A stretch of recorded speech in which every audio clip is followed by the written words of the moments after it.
আসসালামু আলাইকুম। এখন জানিয়ে দিব আমাদের হাতে পাওয়া দেশ বিদেশের আলোচিত সংবাদের শিরোনাম। এরপর নতুন সরকারের মন্ত্রিসভায় বিভিন্ন জনের নাম আসতে শুরু করেছে। এর মধ্যে ট্রাম্পের মনোনীত বেশ কয়েকজন ব্যক্তিকে বোমা হামলার হুমকি দেওয়া হয়েছে। সিরিয়ায় সেনাবাহিনীর উপর বিদ্রোহীদের হামলা, নিহত 100। যুদ্ধবিরতির পর ঘরে ফিরছেন লেবাননের বাসিন্দারা। ইউক্রেন নিয়ে নতুন সিদ্ধান্ত নিয়েছে যুক্তরাষ্ট্র, রাশিয়ার জন্য যা সুখবর। যুক্তরাষ্ট্রের B-52 বোমারু বিমানের পথ আটকে দিল রাশিয়ার যুদ্ধবিমান। ডিম ও ইলিশের অতিরিক্ত দামের জন্য সিন্ডিকেটকে দায়ী করলেন প্রাণী সম্পদ উপদেষ্টা। দায়িত্বের সঙ্গে AI ব্যবহার করার আহ্বান জানিয়েছেন পররাষ্ট্র উপদেষ্টা তৌহিদ হোসেন। তেজগাঁও ও গুলশানে ADC সহ 5 কর্মকর্তাকে বদলি। বড় পরিবর্তনের পক্ষে বিএনপি। সংবিধানের বড় পরিবর্তনের পক্ষে বিএনপি। সংস্কারে 62 প্রস্তাব। রাষ্ট্রপতি উপপ্রধানমন্ত্রী তত্ত্বাবধায়ক ব্যবস্থা পুনর্বহাল। দ্বিকক্ষ বিশিষ্ট সংসদ গণভোটের বিধান পুনঃপ্রবর্তন।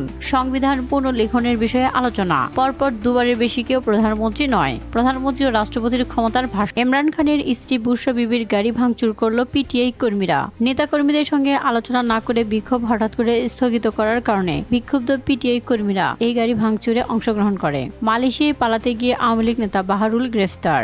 গাজীপুরে 2 গ্রুপের সংঘর্ষের ঘটনায় গ্রেফতার 2।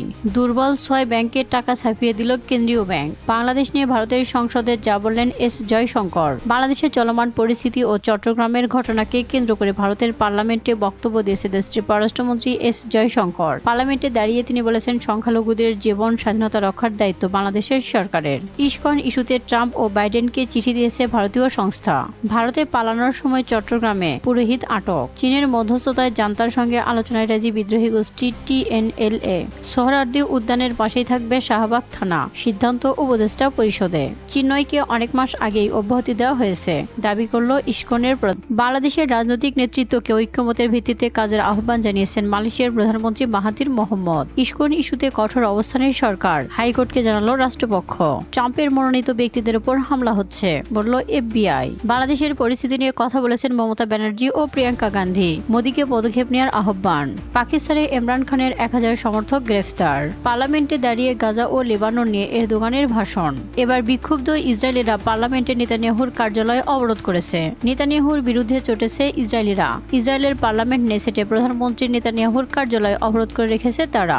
1 বছরের বেশি সময় ধরে গাজায় আটক রয়েছে ইসরায়েলি জিম্মিরা। বুধবার তাদের স্বজনরা প্রধানমন্ত্রী বেনিয়ামিন নেতানিয়াহুর নেসেট অফিসের প্রবেশপথ অবরুদ্ধ করে। জিম্মিদের ফেরাতে গাজায় যুদ্ধবিরতি চুক্তির দাবি জানিয়েছে তারা। এদিকে ট্রাম্পের মন্ত্রিসভাকে বোমা মেরে উড়িয়ে দেওয়ার হুমকি। যুক্তরাষ্ট্রের প্রেসিডেন্ট নির্বাচনে জয় পেয়েছেন সাবেক প্রেসিডেন্ট ডোনাল্ড ট্রাম্প। এরপর নতুন রংপুর থেকে কোনো উপদেষ্টা নেই, তাই আবু সাইদের পরিবারকে ডক্টর মোহাম্মদ ইউনুস বলেন, আমাকে রংপুরের সন্তান হিসেবে বিবেচনা করুন, আমি রংপুরের উপদেষ্টা হয়ে কাজ করতে চাই। ডক্টর মোহাম্মদ ইউনুসের সঙ্গে বৈঠক করতে যমুনায় জামাতের আমির। গাজায় যুদ্ধবিরতি প্রতিষ্ঠার জন্য প্রস্তুত তুরস্ক, বললেন এরদোগান। 4 মাসে সেনাবাহিনীর 1 জন সেনা সদস্য নিহত, 123 সদস্য হতাহত। চট্টগ্রামে আইনজীবী হত্যায় নিন্দা, জড়িতদের বিচারের দাবি জানিয়েছে 37 নাগরিকের বিবৃতি। এবার ইসলামী সঙ্গীত কলরবে অভিনয় করবেন অভিনেতা আবুল হায়াত। ট্রাম্পের ভয়ঙ্কর পদক্ষেপে চাকরি হারাবে 4 লক্ষ মার্কিনী। কয়জন হাসনাতকে মারবেন আপনারা? হাসনাতকে হত্যা চেষ্টা, ট্রাক চাপা ও গাড়ি চাপায়, প্রশ্ন করলেন সার্জিস আলম। পরীক্ষামূলকভাবে টেলিটক অনলাইন সিম সেবা চালু, উদ্বোধন করলেন উপদেষ্টা নাহিদ ইসলাম। নতুন বাংলাদেশ মানে নতুন রাজনীতি, নতুন বন্দোবস্ত, ঐক্য, প্রতিরোধ ও পুনর্গঠন। ইশরাকের পোস্ট শেয়ার দিয়ে বললেন উপদেষ্টা নাহিদ ইসলাম। জিয়া চ্যারিটেবল ট্রাস্ট দুর্নীতি মামলা, খালেদা জিয়া সহ সবাই খালাস। শহীদ মিনারে চলছে শোক ও সম্প্রীতি সমাবেশ। চট্টগ্রামে আইনজীবী সাইফুল ইসলাম আলিফকে হত্যার প্রতিবাদে ঢাকায় কেন্দ্রীয় শহীদ মিনারে শুরু হয়েছে শোক সভা ও সম্প্রীতি সমাবেশ। হঠাৎ কেন জর্ডান সীমান্তে গর্ত খুঁড়ছে ইসরায়েলি সেনাবাহিনী? ইরানের মাটিতে ইতিহাসে প্রথমবারের মতো ইসরায়েলের হামলার সময় তেল আবিবের পাশে দাঁড়িয়েছিল জর্ডান। এমনকি ইরানের ছোড়া ক্ষেপণাস্ত্র ভূপাতিত করেছিল তারা। অথচ সেই জর্ডান সীমান্তে এবার নতুন পরিকল্পনা নিয়ে এগোচ্ছে ইসরায়েল। মুসলিম দেশ হলেও ইসরায়েলের প্রতি জর্ডানের সফট কর্নার রয়েছে, তবে ইসরায়েল কিন্তু জর্ডানকে বন্ধু হিসেবে দেখে না। এদিকে মার্কিন দূতাবাসে ফিঙ্গারপ্রিন্ট দিয়ে বাসায় ফিরেছেন খালেদা জিয়া। ইস্কন সদস্যদের হামলায় আইনজীবী সাইফুল খুন। এ বিষয়ে সামাজিক যোগাযোগ মাধ্যমে অন্তর্বর্তী সরকারের সংস্কৃতি বিষয়ক মন্ত্রণালয়ের উপদেষ্টা নির্মাতা মোস্তফা সরোয়ার ফারুকী এক পোস্ট দিয়ে আইনজীবী হত্যার ঘটনায় অপরাধীদের ধরার জন্য আইনশৃঙ্খলা বাহিনী যথেষ্ট বলে উল্লেখ করেছেন। ফারুকী পোস্ট দিয়ে লিখেছেন, সোমবার আর্থিক খাতে লুটপাটের ফিরিস্তি তুলে ধরবে সরকার, বলেন ডক্টর দেবপ্রিয় ভট্টাচার্য। এজলাসে আইনজীবীকে ডিম ছুঁড়ে মারার ঘটনায় প্রধান উপদেষ্টার উদ্বেগ প্রকাশ। যুদ্ধবিরতির সত্ত্বেও লেবাননের 6 এলাকায় হামলা চালালো ইসরায়েল। চীন যুক্তরাষ্ট্র বন্দি বিনিময়, মুক্তি পেলেন 6 জন। প্রয়োজনীয় সংস্কার শেষে অতি অতি দ্রুতই নির্বাচনের তারিখ ঘোষণা করা হবে, বললেন পরিবেশ উপদেষ্টা। ইউক্রেনে রাশিয়ার ব্যাপক ক্ষেপণাস্ত্র ও ড্রোন হামলা 16টি পয়েন্ট তুলে ধরে দেশবাসীকে সজাগ থাকতে বললেন তারেক রহমান। অন্তর্বর্তীকালীন সরকারকে সব ধরনের সহযোগিতা করার দিলেন আশ্বাস। হাসনাত ও সার্জিসের গাড়িবহরের ট্রাক চাপা হত্যা চেষ্টায় জামাতের আমির বললেন, এই ষড়যন্ত্র যথাযথভাবে খতিয়ে দেখা দরকার। বিষয়টি সত্যি উদ্বেগজনক। এই মুহূর্তে প্রয়োজন জাতীয় ঐক্য, বললেন মির্জা ফখরুল ইসলাম আলমগীর। স্বৈরাচারের দোষরা পরিকল্পিতভাবে নানা ঘটনা ঘটিয়ে যাচ্ছে, বললেন মির্জা ফখরুল ইসলাম আলমগীর। ইসকনকে নিষিদ্ধ করতে হবে, সনাতন ধর্মাবলীদের নিরাপত্তা আমরাই দিব। হাসনাত ও সার্জিস আলমকে হত্যা চেষ্টাকারী ড্রাইভার ও হেলপার আটক। বৈষম্যবিরোধী ছাত্র আন্দোলনের অন্যতম দুই সমন্বয়ক হাসনাত আব্দুল্লাহ ও সার্জিস আলমকে ট্রাক চাপা দিয়ে হত্যা চেষ্টা করা সেই ট্রাক ড্রাইভার ও হেলপারকে আটক করা হয়েছে।